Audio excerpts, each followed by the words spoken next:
السلام عليكم ورحمة الله تعالى وبركاته.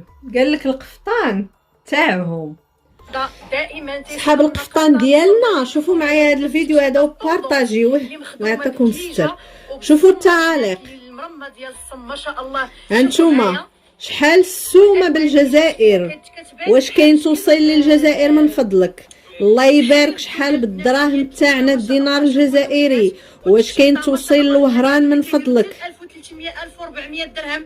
تخيلوا السلام. الثمن بالدينار التونسي وقداش زعما شحال بالدينار الجزائري او الاورو؟ هاي المبلغ بالدينار الجزائري من فضلك كم الثمن عفوا بالدينار التونسي. الثمن بالدينار الجزائري الا كاين توصيل. اغلبيه ديال ماشي الاغلبيه، التعاليق كلهم المبلغ بالدينار الجزائري.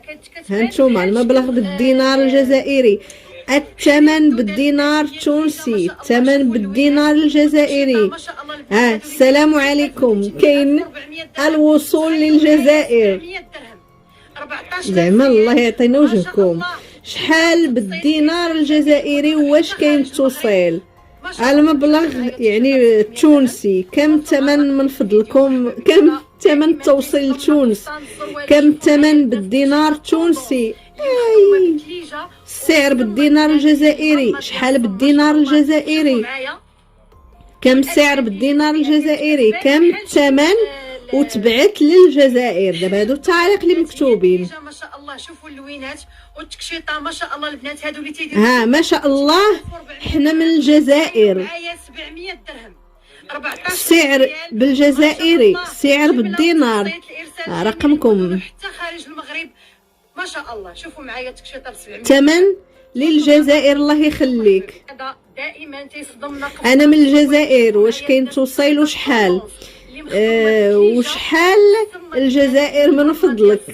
شحال يدير بدراهمنا؟ هادو راه جزائريين كاملين اخوتي اللي فات التعاليق هادو. شحال يدير بدراهمنا؟ حرير الدوده البنات هي تليجه ما شاء الله. شوفوا اللوينات للجزائر قداش؟ وشكرا. 1400 درهم. تخيلوا معايا 700 درهم. 14000 ريال. قلتوا القفطان ديالكم وعلاش باغيين تشريوه من عندنا؟ هذا راه ماشي اول مره زعما نشوف انا فحال هاد الفيديوهات هادو.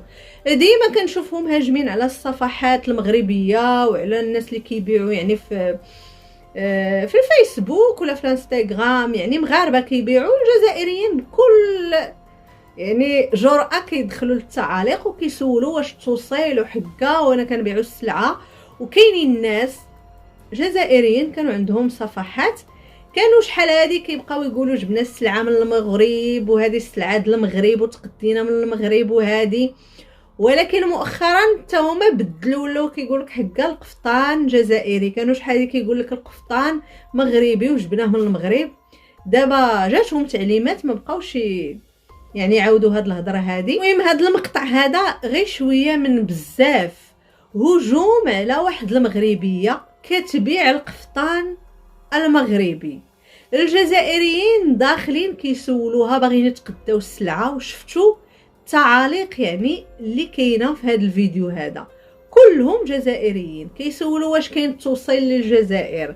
انا كنسكن في وهران وبغيت نتقدى، انا في الجزائر واش ممكن توصيل؟ كاع التعاليق اللي تكتبات ديال الجزائريين كيسولوا على ثمن بالدينار الجزائري واش ممكن توصيل وداكشي كامل. ياك قلتوا القفطان ديالكم وانتم حقا صناع القفطان. هادو هما اللي كيشريو نفس هاد القفاطن هادو اللي شوف هاد الفيديو هذا كيشريوهم غير كيوصلوا عندهم تما الجزائر تيكتبوا من تحتهم قفطان جزائري نفسهم. لا لسرقة التراث ديالنا. وراه بزاف هاد الشيء هذا.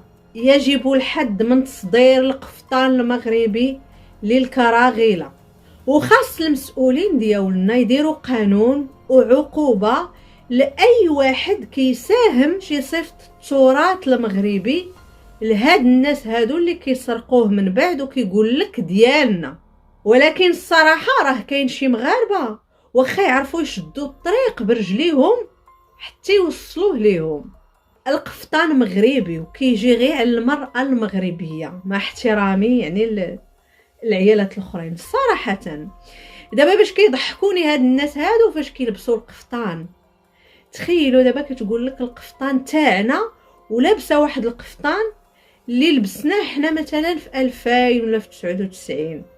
راه انا دابا حيت مغربيه نشوف شي وحده لابسه قفطان نعرفها واش مغربيه، ونعرف داك القفطان واش تخيط هاد العام ولا العام اللي فات ولا هادي 4 سنين ولا هادي 10 سنين. نتوما لا ما كتفرقوش، كتلبسوا داكشي السواقي عندنا طارقينو كتقولوا مازال تاعنا. هذا الفيديو هذا كنتمناو تبارطاجيوه. طبعا هذا هو الفيديو ديال هذا النهار هذا، كنتمناو تبارطاجيوه وديروا لايك باش يطلع يوصل لبزاف ديال الناس. وشكرا لكم وبسلامه عليكم حتى الفيديو جاي ان شاء الله، مع السلامه.